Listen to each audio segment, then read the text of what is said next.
our reports, and we have large number of commitments. Once you sign the agreement, then we have the commitments. So before signing the Paris Agreement, we have a large number of protocols like Montreal and Kyoto Protocol. Everything we have accepted, we discussed. There are a large number of COP, that is meetings. But what happened, only this particular agreement, everybody has signed with a target, with a goal, with an aim. For example, India signed, as per the Article 6, both A and B, I think, that by 2070, we will come to the stage of net zero emission. So that means we have committed ourselves. So in between only 2047 is coming. So that is to commemorate the century, that is 100 years of our independence. That is good. Then only we will work. And what we call that once we sign, we have to go by that. Whether other countries are following it is not our business. We are supposed to say that we have to fulfill our condition to our Paris Agreement. That also beneficial to our country. It is not at the cost of declining growth or decreasing growth or whatever. So that means by 2030 we are supposed to reduce that. Then only there is a possibility of making it to net zero emission by 2030. It is a 40-year period. Of course, it is a long period. As Keynes argued, in the long run, we are all dead. We don't know what is going to happen after another 20 years. Probably the youngsters may know that very well. And Article 3 also, they put under the category of the nationally determined contributions to the global response to climate change. All parties are to undertake ambitious efforts. So it requires, that agreement requires, all parties are supposed to take the efforts. I will give a simple example, two examples. You take our own education institution, whether it is a college or a university, only after the introduction of NAAC, this kind of awareness came, and to evaluate ourselves, improve ourselves, how to score, how to diversify, so many aspects NAAC contributed. National Agreement is Council. So that means there may be later things, even some articles came 2 days back about the openness in the NIRF ranking and all. That is, you keep apart. So that means after that, only people came to know that these are all the many things we require as far as colleges or universities are concerned. So now they are talking about the inclusiveness, even specially abled people, we have to do facilities, then placements, then alumni participation. These are all we never heard of. We never recorded. Hundreds and thousands of alumni are there. For example, we take some institutions like V.O.CC college or PhD Arts College, our alumni are everywhere, but there is no contact. Now that has been brought in as a very important component. So after the NAAC accreditation came, some kind of streamline has been done. Similarly, when there is a NIRF, as institution ranking framework came, then we became more alert about what is the right way of developing a particular institution.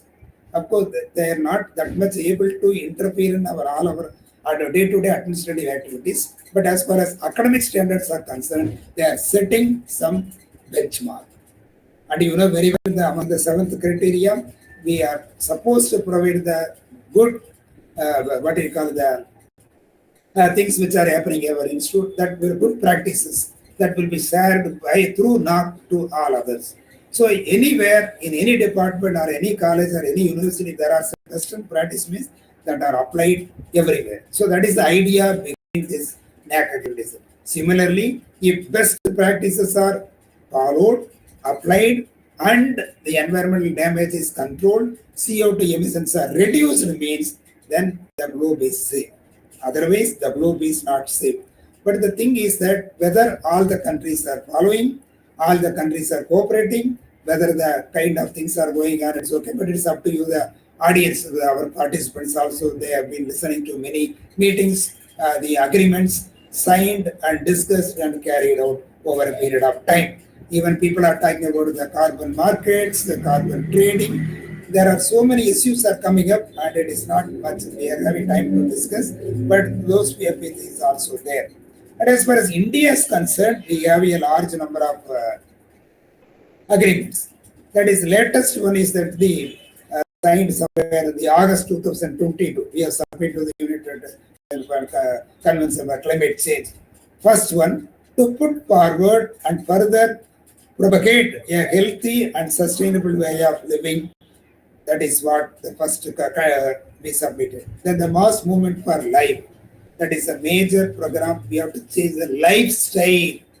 Even a small change in our lifestyle will make a lot of improvement in our natural resource utilization and not polluting the water or the air. Then we also adopt a climate-friendly and cleaner path. People are talking about cleaner technology. We are talking about greener technologies. TERI and all doing a lot of work on the research. So many publications are coming. And through industrial development, through the adoption of these technologies, there is a possibility of bringing more of renewable energy, and slowly, step by step, there is a possibility of reducing the fossil fuel energy, especially based on wood. There are certain researchers, they are doing a lot of work, like Dr. Krishna from Institute for Social and Economic Change, that they are working on whether there is a possibility of reducing this coal-based energy generation. So there are large number of alternatives. If there is a will, there is a way. That is the only thing we can say. If we are not following, then you can't do that. Both state, it is a federal structure. We have the states, we have the central government. So put together, then only there is a possibility of the bringing in an environmental quality, reducing CO2 emissions in various methods, and to reduce emissions intensity of its GDP by 45% by 2030 from 2005. This is another aim kept 2030 in the mind. Then we also signed achieving 50% cumulative electric power installed capacity from non-fossil fuel based energy solutions by 2030. I have a lot of data for this, especially so much of amount of research is going on, so much of amount of investment is going on. But the thing is, the rate at which the research and development is happening, the rate at which the investment is on renewable energy is happening. So that is one unfortunate thing, because we have to mobilize two things. One is one separate fund for climate fund. Another one is to invest in the what we call the renewable energy. As a developing country, we are running sort of fund. That is also a widely discussed topic. It is happening, and there are a large number of reports are coming in, and we have our own solutions, of course, on the base of our own problems also. Then the transfer of technology plus low-cost international finance plus green climate fund put together, there is a hope. So we have to transfer of tech. Many countries are developing countries are asking developed countries to transfer the technology, especially what we popularly note as the cleaner technologies and greener technologies, and also increase the volume of production of renewable energy. And we also want low-cost international finance. And of course, we have the Green Climate Fund. There are even some institutions like NABARD, they have devoted some amount of it, but that is all pittance. They are not enough. And the creation of additional carbon sink, that is a very major concept, and the global it is happening. And to build capacity. The last one is very important. Why all you people are attending the faculty development program? Because you want to build your capacities. Unless otherwise you build your capacities in the competition, it is not possible for you to come up. So similarly, for the environmental, to reduce the CO2 emissions, to bring back the environmental quality, to reduce the pollution of all types like air, water, noise, whatever, nuclear, whatever may be, capacities are to be built. It's very much essential. The capacity both physical as well as intellectual. Unless otherwise we do planning, unless otherwise we develop strategies by using our intellectual capacity, and also we develop our infrastructure, technology, innovation, investment on R&D expenditure, other things will be very difficult. Now we are coming to Viksit Bharat 2047. I have been listening and also participating in a large number of sponsored seminars by ICSSR on this topic. When you relate this particular topic with Viksit Bharat, they are immediately sanctioning the seminar. Similarly, when you link this seminar proposal with the government program, they are immediately sanctioning. But my question is whether they are all going to be really happen. The slogan is good. Developed India by 2047. I remember the slogan given by the late Prime Minister Indira Gandhi about Karbi Kataho. What happened to that slogan? We want to reduce the poverty. We want to completely make everybody to become what we call above the poverty level. But that has not happened. We are also trying to achieve the 100% literacy. Yes, we are able to make it. Are we made into 100% employment? Now we are talking about the increasing enrollment ratio, currently around 27% in the higher education institutions. Even with the enrollment, cross enrollment ratio of 27%, we are not having employment for the people. So let us be very carefully, we have to think about these things. And this Viksit Bharat says we are focusing on 4 things. One is youth, second one is poor, third one is women, fourth one is farmers. I leave these 4 to the consciousness of those listeners of this particular program. Are these things lip services or symbol, whatever may you call it? We are concentrating on youth. Where? What way? What way you are promising the youth in terms of employment, in terms of quality education, in terms of what you call corruption-less society? And what about the poor, especially the already poor states like Orissa, Madhya Pradesh, Bihar, Jharkhand, kind of thing in the belt. So, are you talking about inclusive growth? You want to include the poor? I leave it. Then women, of course, in terms of literacy, in terms of life expectancy, in terms of employment opportunities, in terms of mobility, women are coming up. There is no doubt about that. But whether the kind of inclusive growth, gender inclusive growth, gender budgeting, gender concentration is at the required level or not right now. Similarly, farmers. It is better to say less on farmers. I am also a farmer. I can say from my experience, the imperfect markets, both in the input market as well as in the output market, the farmers are not happy. Except a few crops like paddy and wheat, where we have the MSP, and all other crops are left to the what I call the like some kind of oligopoly in the market. Though it is not oligopoly type in the but people are having the collusion. Because even if you take the silkworm, there is a collusion between the traders and the officials. If you take the other things, there is a collusion. So in economic textbook, we say oligopoly market, there is a collusion, there is a cutthroat competition. But in even the so-called what you call the perfect competition supposed to prevail in the agricultural produce market, what is that? Are we not conscious of that, changing what we call the farmers' conditions, ensuring them? And today there is a very good this latest week Down to Earth magazine. They covered Punjab, Rajasthan, Uttarakhand, and Himachal Pradesh.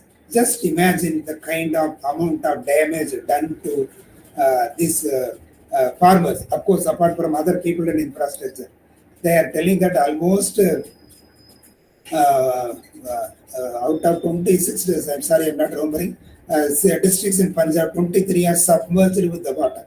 So much is happening on the climate front. So they covered the states. Who bothers about the farmers? So let us be very clear that mere slogans are not going to help. I'm sorry to say this. Yes, we have to have our mission. We have to have our mission. We have to rejoice. We have to celebrate the 100th year of our independence. But with what is with our matter? That is very important. What are the strategies? So far, I have not found or read or spoken by any ministry or any department with respect to the strategy. What do you mean by strategy? Without a strategy, you can't do. Even to win a war, even to win a battle, then to win a war, we require a strategy. So what is the type of strategy? You are integrating the youth, women, poor and the farmers in your planning strategy. Earlier, at least we used to have the strategies of 5-year plan, second 5-year plan, like that we used to say. But now, after the removing the planning commission and bringing in the Niti Ayog, we are not having any strategy. That is that we have to think of. There are many people are discussing. I'm not going to take this government or that government, this party or that party. I'm telling generally, unless otherwise there is a strategy beyond the slogans and the symbolic things. For example, financial inclusiveness. People are telling digital literacy, digitalization. It is all good. I am in a village, there a backward village in the Erode district. So I have been observing the people, the agricultural laborers, those who are working in the what we call the informal sector, whether they are not having an industrial interaction, only depending on agriculture. What is the level of living? So try to bring in some strategy by within 2040, within 2050, within 2006, like that we are making. Then only there is a possibility of achieving net zero emission in 2070, and something we can achieve by 2027. Hardly we have 20 years. Okay, there are 2 decades. Of course, we can do. There is a possibility, there is a capacity, there is an ability. Only thing what we call, we require the, mostly we used to say, the willpower to make it a successful one. In other words, let me once again make it very clear, as a nation, as a country of this much size, we require strategies. If an institution develops, that is based on certain strategies. If the state develops, it is based on certain strategies. If a sector develops, certain strategies. Especially when we are having this much of external threat after the change of administration in the United States of America, we are very much worried. Last week, there are reports that the North Indian workers from Tirupur are going back because the import restrictions, the rate of increase in the tariffs by the US government is playing havoc as far as the hosiery and textile sector. But this signs what? So globally also we have to follow a certain strategy. It is not only national level.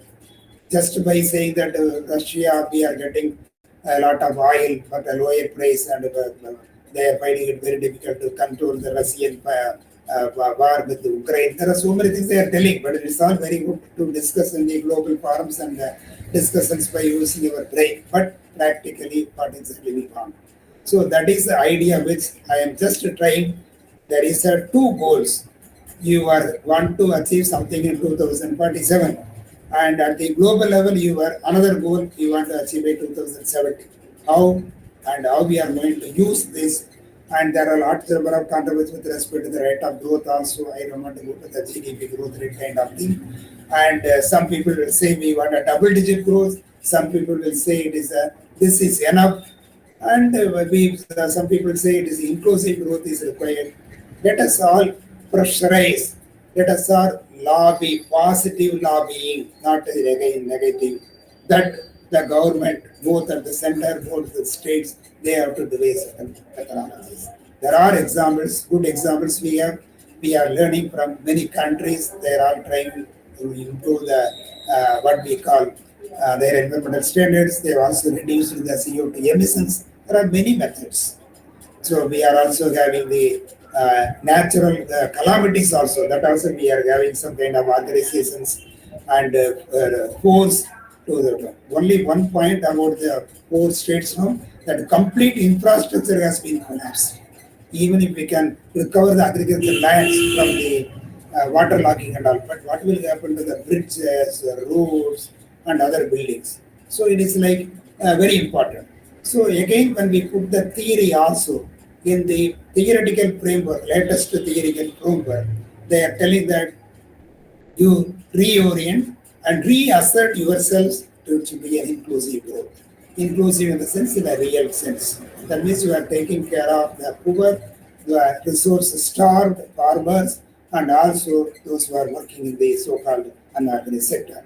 So let us strive hard to impress upon the government a kind of positive lobby that people are doing, people are happening, something is happening, and we have to promote the scientists, we have to promote the educators, we have to promote the research and development. I have been reading a large number of reports, they are all very positive. I happen to listen to like this one program when we are the faculty development program, the repressor course, one chairman of the Karnataka Pollution Control Board.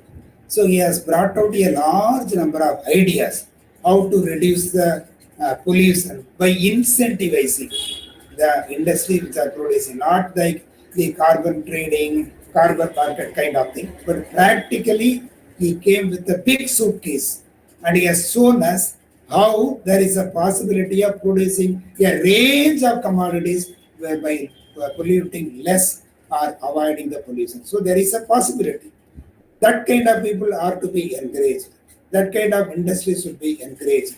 That kind of technology has to be adopted. Then we have to provide funds also. In the textbook of environmental economics by Charles Colstart, you might have taught in your classrooms or you have discussed with your friends the example of the steel mill and the iron, that is a dress ironing company. So that is the best example. So individual, industrial level, there are possibilities. At the national level, there are possibilities. At global level, there are possibilities. There are opportunities, there are possibilities. But at the same time, how we are positioning in that level.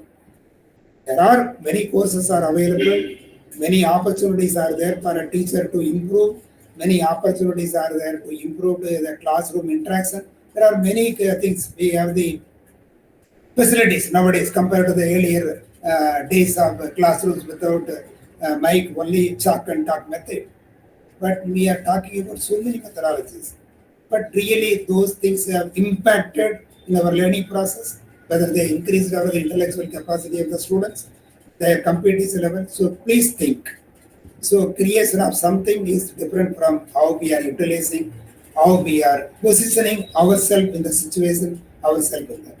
Okay, with this brief introduction, there are very points of what you call discussion can be taken out. You can criticize also. And within the given time of 15 minutes, I have just completed my presentation. If you have any queries, feel free to ask or discuss. Or if you want to add any additional point, any information, you are most welcome. Now over to the participants. So good evening, sir. I'm Dr. Karpaswamy Ramanathan, from Punjab. So I have, since you have mentioned about the Punjab state, I have a question to you. You know very well, because the entire Punjab is built by the irrigation plan, what you have mentioned about the strategy. But now the common variables, maybe it may be inflation, currency value, okay, and you mentioned many times, you mentioned inclusion growth, particularly taking care of the needs of the people at the rural. One side, this is one side. Other side, going for a digitalization, advancement and everything. Do you think that the technology is growing at the cost of happiness of the people? Okay, thank you. That your name suggests you are from Tamilnadu, Karpaswamy Ramanathan. Yeah, I'm from Tamilnadu, sir. Yeah, basically I'm from Tamilnadu. Yeah. Okay, you are a Punjab. So, there is two things we used to discuss in the model. One is Punjab model of growth and the Kerala model of growth. I think you are familiar with. And Punjab is that to putting together all our efforts in the form of green revolution, there is a possibility of increasing the food production. And also by using that amount of water, there is a possibility of what you call feeding the millions of people. We have the almost 144 crores of people in India. So we require food security. So our priority was food security, production of paddy, both in the western UP, Haryana, Punjab put together. There is large amount of paddy and wheat are coming up. So that is the idea, that model. What you are saying is that on the other side we have the digitalization kind of thing is coming up, technology and all. Especially the technology has its own advantages. It may have disadvantages. But with Mr. Karpaswamy Ramanathan, this is how we are taking that, how we are adopting that, how we are using it. For example, mobile phone is a very good technology. If we are doing everything through the mobile phone. But if you are giving the same thing to a 7th standard student, definitely he will be completely deviated from the what do you call the class or understanding, he will go nowhere but by looking so many things. So nothing wrong with that technology as per se. How we are channelizing. Even today, I had a class with the third B economics, first B economics, and second B economics students of our Aerodots College. They have organized a small discussion with respect to the data collection, how we can analyze them. I told very simply, the goal or the objective, the methodology decides your direction of your research, not any deviation from that. So technology is good, digitalization is good, green revolution is good, utilization of resources is very good, but you are not supposed to deviate from, like for example, going in favor of inequality instead of inclusivity, going in favor of, instead of going in favor of the white economy, you are going in terms of black economy. If we are going in, instead of going to the increase the welfare of the farmers, if you are going taking against the welfare of the farmers. So like that, it is in your hand to utilize the technology, and in such a way you have to formulate the strategy. That is what many development economists also they are telling, and so many things are coming up. Whether we can do something behavioral change by nudging, or we can bring some taxation, or we can bring some policies. Later, things are going on. Let us all join together. We'll see how this can be brought into. Thank you. Thank you. Yeah, thank you, sir. Thank you very much, sir, for your wonderful answer. Thank you. Thank you. Thank you.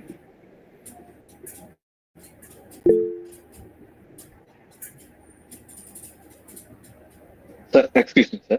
Sir, I'm audible, Yes, sir.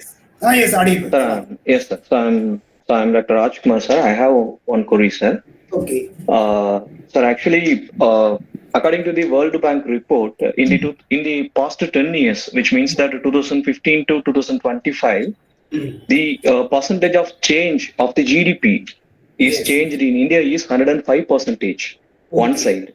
Okay. But on the other side, India is the 5th largest polluted country in the world. Yes. And also among the 20 polluted cities in the world, Yes. we have 13 cities. So one side we are talking about growth, on the other side we are losing our environment. So the green GDP concept is emerged. Yes. Yes. So the green GDP concept were emerged and also developed by the advanced countries, particularly America. Yes. But no one is come forward to calculate the green GDP. Yes, of course, China is calculated, but it may some underestimations, they said. Yes. And also in India, I think Chhattisgarh is calculated the green GDP based on forest ecosystem services, I think so. Yes. And also there are many methodological framework is there, like SEEP framework, TEEP framework, and most of the countries were following C framework, I think so. Yes. But my query is that why nations are hesitate to calculate the green GDP, particularly developed nations, because they are created the green GDP concept, particularly Americans, but they have more hesitate to calculate the environmental aspect. So when we are talking about Viksit Bharat, most of the research papers were from production aspects. But when it comes to environmental aspects, there are limited understanding, particularly in the aspects of green GDP. So my query is that why most of the nations have some hesitations to calculate the green GDP, and why there is no proper methodologies were framed. That is my query, sir. Thank you, sir. Thank you. Thank you. For your long question, I have a simple answer. It is all vested interest. No country will come forward to show their negative contribution to the production as well as the distribution and also the consumption patterns. So that is the reason why they are all developing very good methodologies, and they are telling to us, they are teaching us you follow this kind of methodologies. So yes, it is a challenge for our researchers also, that there is a possibility of conducting or framing certain techniques. You can measure. The large number of methods have come in the environmental economics. There are very many methods are coming. So why can't you, or why can't like people as can develop certain methodologies? Of course, efforts are going on, like green GDP, green budgeting, gender budget, gross national happiness, like Bhutan. There are many concepts are coming, but we have to work very hard. We have to work very hard. Even after, I agree with you, Rajkumar. So after computing, this is the kind of green GDP we are able to achieve. What is next? You are finding fault with our own country. Suppose you are saying that the green GDP shows that only 50% there is a real growth, another 50% is damaging more on environment. Yes, it is an alarming situation. But what you are going to do? What you are going to We do? have to apply. Yes, sir. In order to enhance our GDP, we have to adopt to technology. Technology. So finding something is different from finding a solution also. That is what many people are advocating. You have to not only find a problem but also solution. That is an alternative kind of thing. If you go and refer the Strand report, if you go and refer Vandana Shiva, their report, they have a large number of alternative policies. There is an alternative development paradigm. There is an alternative development paradigm. It is a possible. There is a possibility. It is all done at the lower level, done at the national level. You take Elinor Ostrom, she has developed a large number of concepts. So, like community management, community participation, even to protect the Western Ghats, Madhav Gatfield reports gives so many ideas, so many practical things. And due to that only, at least we are able to save the Goa, Kerala, Karnataka, and up to Kolaba, Bombay. That reason they are able to save at least this much. Had that report is not allowed, no, what would have happened?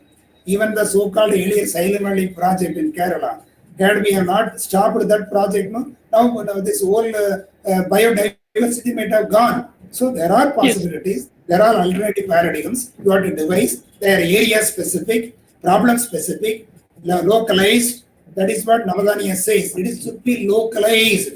You can't bring a policy for a country of this much big population and this much big size geographically. Kashmir to Kanyakumari, 3,400 kilometers you have to cross, and you will see the variety of terrains and the agroclimatic zones. Within Tamilnadu, we have 3 agroclimatic zones. They are not homogeneous. So devise locally, regionally, vertical state-wise, then integrate like water distribution. And petty politics, if we are doing nothing with them. So we have to develop alternative paradigms. People are working continuously. There are some good things also, positive things also happening that we have to read and write and understand, and we have to make it as a very big movement, public movement. That is why what is happening, Chipko movement and any movement by participation of people, definitely it will be successful. Only thing is we have to make them aware of, we have to make them to participate like that. Okay, thank you, Rajkumar. Thank you. Sir, I would like to take one more chance, sir. Sorry for the interruption. Sir, do you think, the environmental questionnaire curve is suitable for India? Do you think, sir? My basic understanding of environmental questionnaire is that they say at particular rate that curve will come like this. So that means you are reaching a particular developed state, then automatically the pollution can be brought on because you are developed. My simple question is, what is that rate? Right. Is it 10% rate or 20% rate? Yes, sir. In the classroom, my teacher told me one example. That is, when you are not having much income, the open defecation you are going. So you are polluting the land, you are polluting the place. But once your income increases, you will build a toilet in your home. So that means you are stopping that particular thing. This is the example they do in the class. But what I am trying, you are developing and you are building a very good house. But how you earned that income? Yes. Without polluting, if you are earned that income, it is all and good. But if you are polluting and you are destroying the natural resources, quality of environment, then you are taking that income and you are building a target, and like that, that is the difference. So that particular number is not given. So it is only a theoretical proposition, well accepted. Yes, if that country develops at a faster rate, there won't be much poor, much this kind of thing, then they will adopt a policy like that. But what is that rate? That is my doubt. I am doubt. Sorry. Thank you for your clarification. Thank you. Thank you.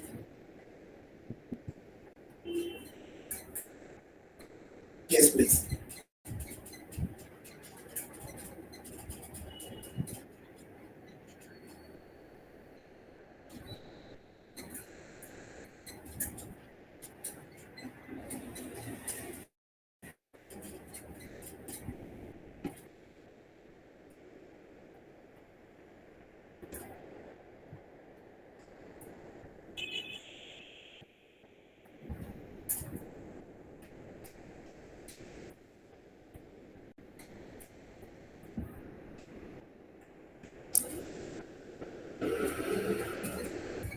Hello, sir.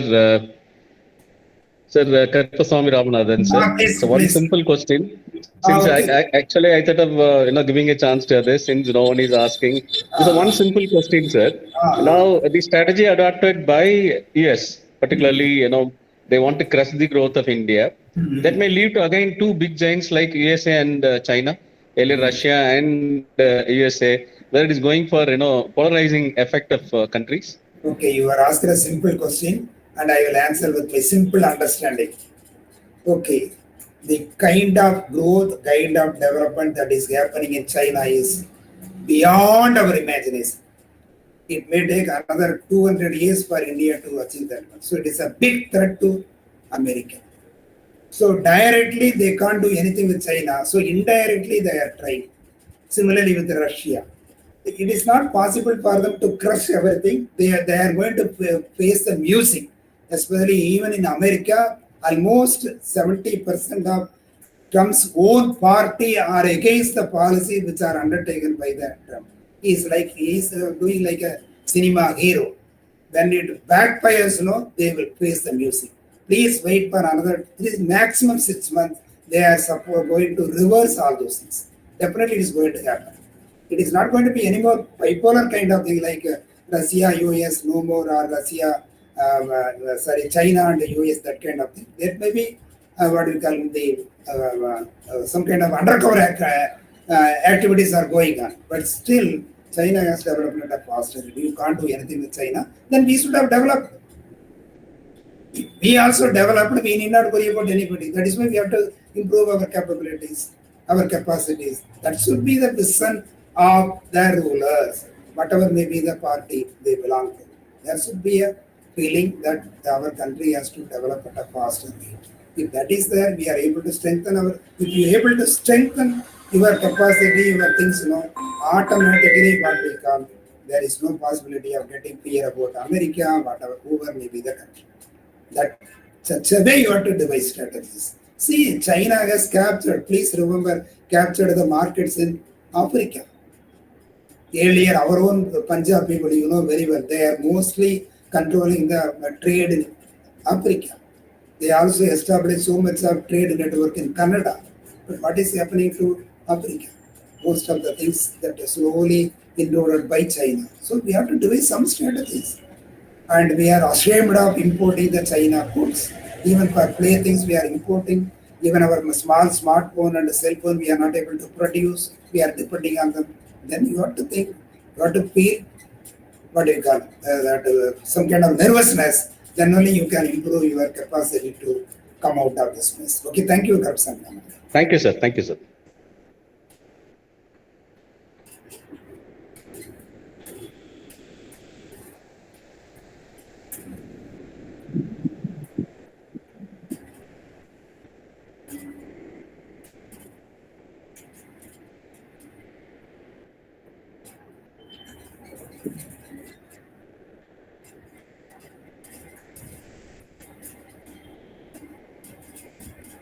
Okay, thank you.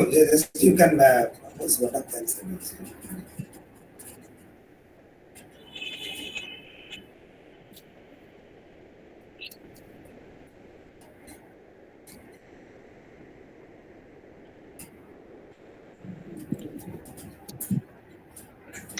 Yes, sir. Thank you. Sir, I'm audible, sir? Yes, audible. Yes, sir. Yes, sir. So, very good evening to all. It's my great privilege to propose the vote of thanks at the end of today's session of our 5 days online faculty development program. So, first and foremost, I express our sincere thanks to our eminent resource person, Dr. V.MOHANASUNDARAM, sir, for his informative and thoughtful presentation. Sir, your presentation clearly explained the Paris Agreement and the importance of India's commitments on climate change. And you also connected these commitments with the broader vision of Viksit Bharat at 2047 and the determined target of achieving net zero emission by 2070. Your discussion on key dimensions, particularly energy transition, innovation, and technology, and need for investment and funding which has give us a clear roadmap for sustainable growth. Your talk was not only informative but also inspiring us, because which shows us how environmental responsibility and the national development can go hand in hand.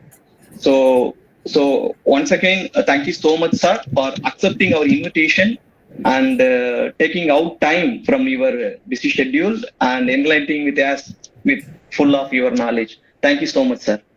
Thank you all. This is my And pleasure. yes, sir. I also take this opportunity to thank our honorary secretary, sir, and most respected, beloved principal, sir, for their constant encouragement, guidance, and wholehearted support in making this FDP possible. And also, I would like to thank head of the department, Dr. V.Valliammal madam, for her vision and motivation have been the backbone of this initiative. Thank you, ma'am. Thank you. And I extend my sincere thanks to organizing secretary of this event, Dr. N. Krishnan sir, for giving me this opportunity to propose the vote of thanks for this wonderful session. And also thank Krishnan sir for his meticulous planning, teamwork, which ensured the smooth conduct of today's session. Thank you, sir. And I also thank all my colleagues of the department, Professor Karthisan sir, Professor Ravi sir, Professor Neela ma'am, Dr. Pakshirajan sir, Dr. Krishnamurthy sir, Dr. Sudan sir, and Professor Rekha Morais ma'am, and Dr. Tirumadi ma'am, whose cooperation and involvement added strength to this program. Thank you all. And last but not least, finally, I thank the participants from various institutions across the state and beyond for your effective presence, attention, and interaction, which have greatly enriched today's session. Thank you all. And let us carry forward the insight from today's session and work together towards the vision of sustainable and developed India under Viksit Bharat at 2047. Thank you. Jai Hind.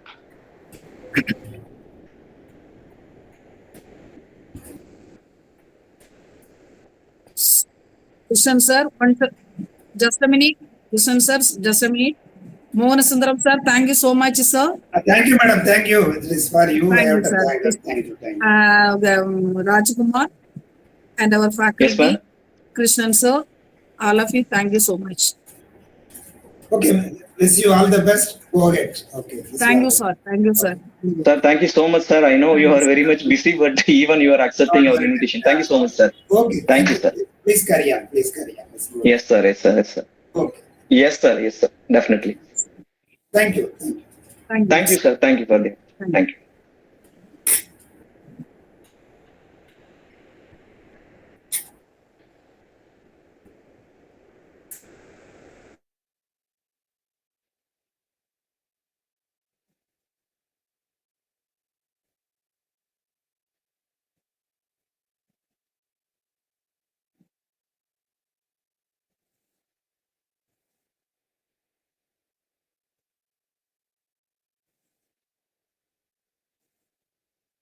Thank you. Yeah, thank you, Krishnan sir. sir. Thank you, Valli madam. Thank you, Krishnan sir. Thank you, Thank you, professor. sir. Thank you, sir. Krishnan, sir. Thank you so much.